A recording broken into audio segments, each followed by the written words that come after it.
Namaste from India. Manchester United are going to be facing off against Newport County in the FA Cup tomorrow night, Sunday 10 p.m. India Standard Time. Of course, it's not going to be the usual India Standard Time, which starts half an hour after any event is scheduled to begin.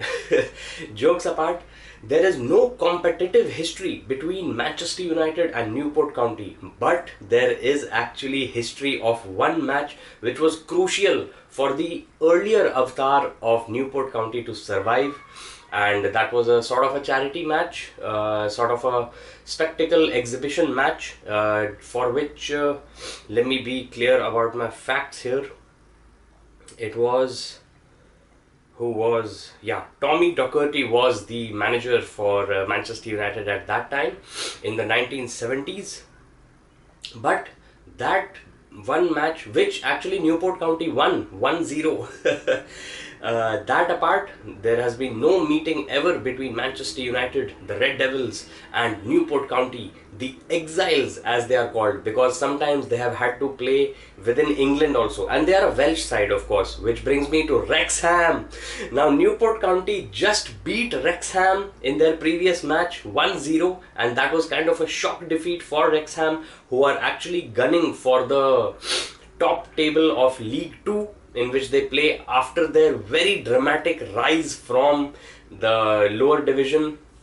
And Welsh football has obviously benefited tremendously. The town of Wrexham has gone from being famous for the racecourse stadium, which is the oldest football venue in the Football Association of England, to becoming a sort of a phenomenon world over, because Deadpool and Rob McElhenney from Mythic Quest on Apple TV Plus, or It's Always Sunny in Philadelphia. Actually, that's the more popular series. That's the one that made him into the household name in the States that he is.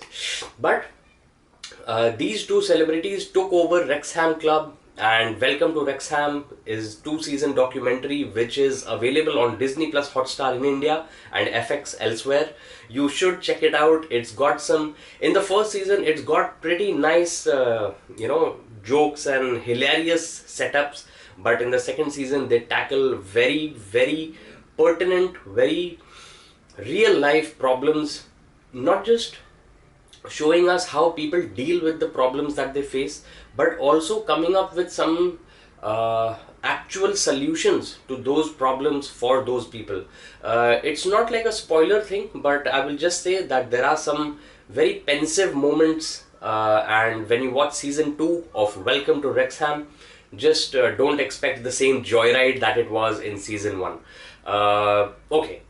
From Welcome to Wrexham, let's get back to Wrexham versus Manchester United, because Wrexham and Manchester United played an exhibition game before this season, and that was won by Wrexham as well. I think it was a 3-0 scoreline or something, and it was a mostly full strength team. But let's see what this Welsh team, Newport County, has in store for Manchester United. So now let me take you through the 5 insights that are in front of me thanks to Google, and away we go. This will be the first ever competitive meeting between Newport County and Manchester United. The Exiles have won just one of their last 23 meetings with top flight opponents in all competitions, drawing 7 and losing 15. And the one that they won, homophones, was against Leicester City, the 2-1 victory in 2018-19 in the FA Cup. Of course, where else will they meet? The second point is that this will be Manchester United's first FA Cup game in Wales since the 2005 final against Arsenal, when the Red Devils lost 5-4 on penalties following a 0-0 draw. Their only previous their only previous away game against Welsh opposition in the competition was a 5-0 win at Wrexham in January 1957.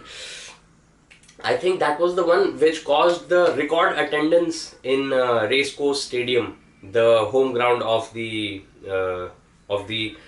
Red Dragons, or the Dragons as you might call them, because the Wrexham flag features a dragon like it goes in Welsh mythology. The third point is that Newport County have progressed from just 2 of their 8 FA Cup 4th round ties, doing so in their first versus Huddersfield and their most recent versus Middlesbrough in 2018-19. So I guess they made it to the 5th round in 2018-19, in which they are saying that they beat Leicester City also. I guess that was a dream run year for them. Fourth, Manchester United have progressed from 49 of their last 51 FA Cup ties against teams from outside the top flight, failing only in 2009-10 versus Leeds United and 2021-22 against Middlesbrough. Away from home, Red Devils are unbeaten in 28 matches in the FA Cup against non-top flight sides since losing 2-0 to Bournemouth in January 1984. That was before I was born. And that, before I tell you the final point about Marcus Rashford's scoring and assisting stats this season, brings me to since when I have been a Red Devil. I have been a Red Devil since my school days.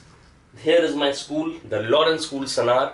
So back then we used to get the reports of the matches a day later in the newspaper. So around 1997, which was the 150th year of my alma mater, the Lawrence School, Sanar, as I just said, around the sesquicentenary, I started following David Beckham, and David Beckham was rising to the mega star that he eventually became and still is. But at that time we were pretty much taken by him, by Zidane, and it was a very nice period of football, because I was growing up and then came that famous treble, you know, that last gasp winner against Bayern Munich, scored by the baby-faced assassin Ole Gunnar Solskjaer, whose coaching stint, I think, whose managerial tenure was sort of cut short and very,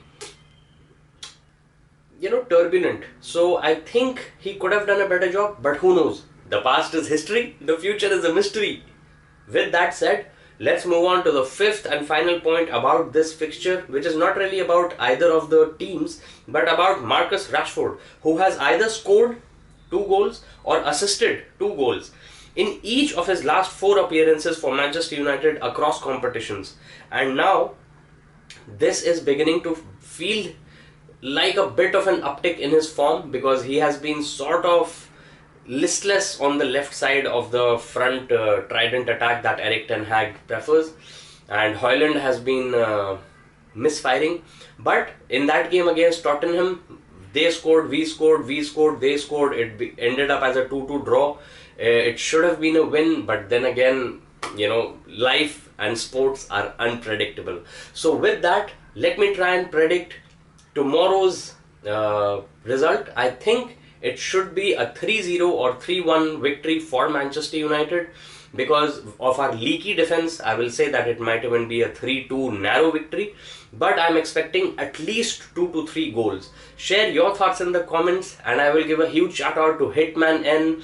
And I haven't seen my bro, Karnataka bro in a long while. So if you guys are still watching, if you guys are still out there, do give me a shout out in the comments. And of course, Sachi, if he's watching, make sure you concentrate on your studies. And also I want to give a shout out to a young upcoming player who I hope will one day make our friend circle proud, Kush Mathur. And he's practicing his rainbow flicks and his footballing right now. He's still little, but that means he has a long career ahead of him, a very bright future, I'm sure. And speaking of our young generation, Advitya is the latest Red Devil in our family. She's just a year old, but I'm sure she will have the spirits to rival even the oldest Red Devil fans. Alright then, thank you so much for watching, my fellow football fanatics, and smash that sub button for awesome Max fun.